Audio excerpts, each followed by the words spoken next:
Hi, welcome or welcome back to the Precious Pavilion. I am Precious, and here at the Precious Pavilion, I make videos on art, faith, and lifestyle to help you live a fulfilled and focused life while enjoying the process.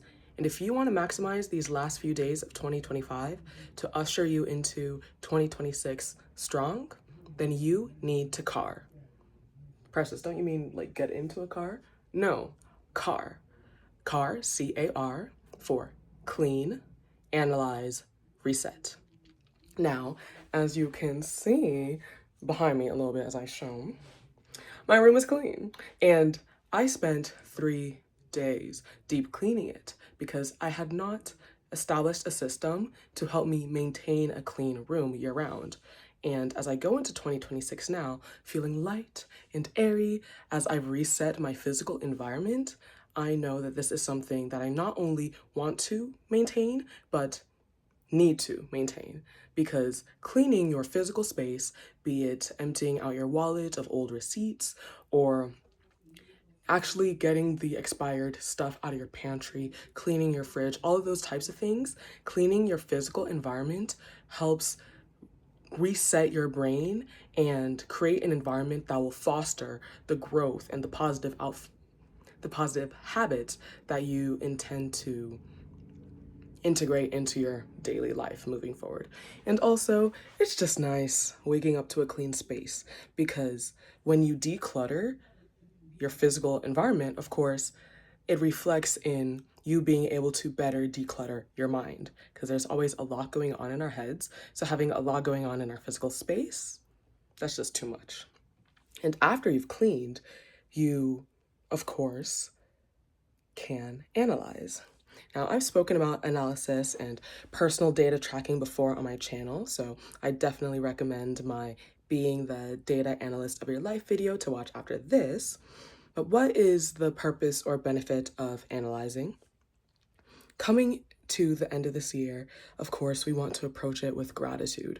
We have seen so many things during this time, and we're still alive. Like, that's a blessing. And as we go into a new year, hoping and ensuring to have new, better experiences, we have to analyze how this year went. And that can be categorical, financial, spiritual, social, professional, personal / mental, emotional, Divide up your life by categories as you go about this analysis and really be honest with yourself. I recommend not doing this on an empty stomach. Have a nice meal in your belly, have a nice beverage nearby, and get ready to be comfortable. And now that you've cleaned, you already have that nice environment to do this analysis in.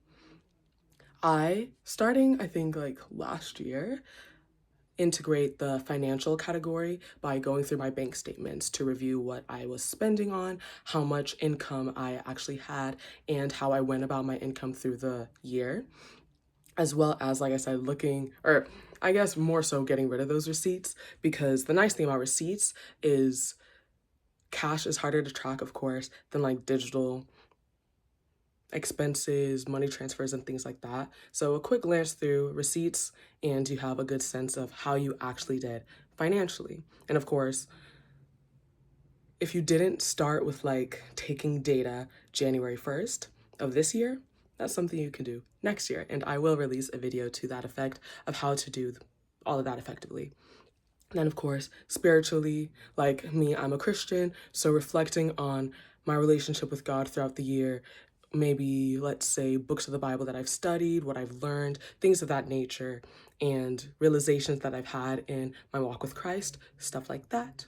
Social could be, of course, reflecting on the relationships in your life and how well or maybe how much you showed up to them, how you felt received by people, and so forth. The categories that are most important to you, you shape how you go about analyzing them, but know that there is value in analysis because, of course, it is insanity to keep doing the same things and expecting different results. And through analysis, from personal data tracking throughout the year or quarter to quarter in the year, we are able to get an honest, true, objective, and complete understanding of how the year went. And that is another reason why I love journaling so much, because through glances of previous diary entries, you are reminded of experiences that you might have forgotten already. You have more things to give God praise for. And then you could be like, wow, I didn't realize X scenario or thing had such an impact on me in such a way. Maybe I'd want to drop back from this relationship or investment or even job, or invest more so, whatever the case may be. But analysis, irreplaceable, especially to look back on the year before going into a new one. And now that you've cleaned, you've analyzed, we reset. This reset is hinging upon the physical and now mental, emotional cleansing and analysis, and just coming to terms with things that we've done, and now setting ourselves in a right frame of mind going into the year. And I cannot minimize how important prayer is to reset. Going into a new year, of course, you can have a plan, you can have hopes, you can have dreams, but we do not know what the future holds. We do not know what lies ahead.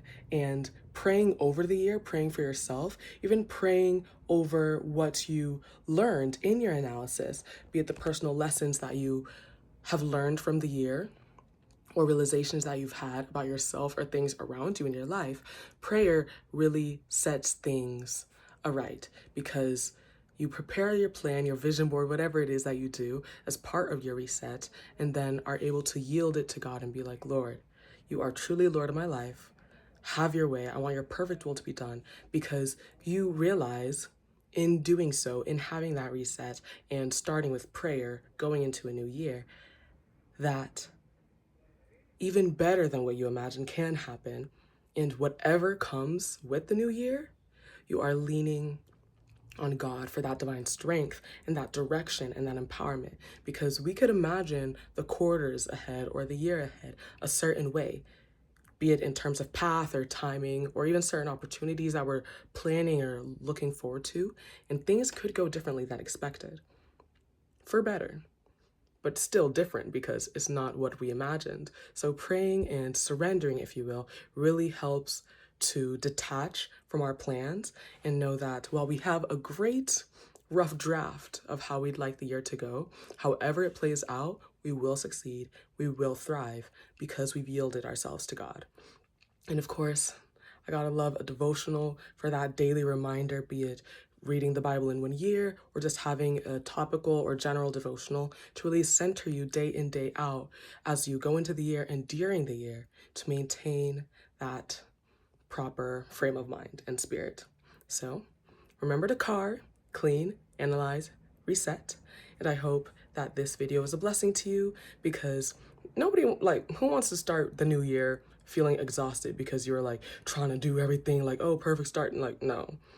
We want to enter the new year refreshed and hopeful, not cynical. Do not give in to, oh, this new year doesn't feel, feelings are fickle. I encourage you to go into the new year hopeful and strategic. And I hope CAR helps. I'll be doing it too. So I'll see you in the next video. And as always, I'm Precious, so are you, and I hope you have a wonderful rest of your day. Stay blessed. Bye.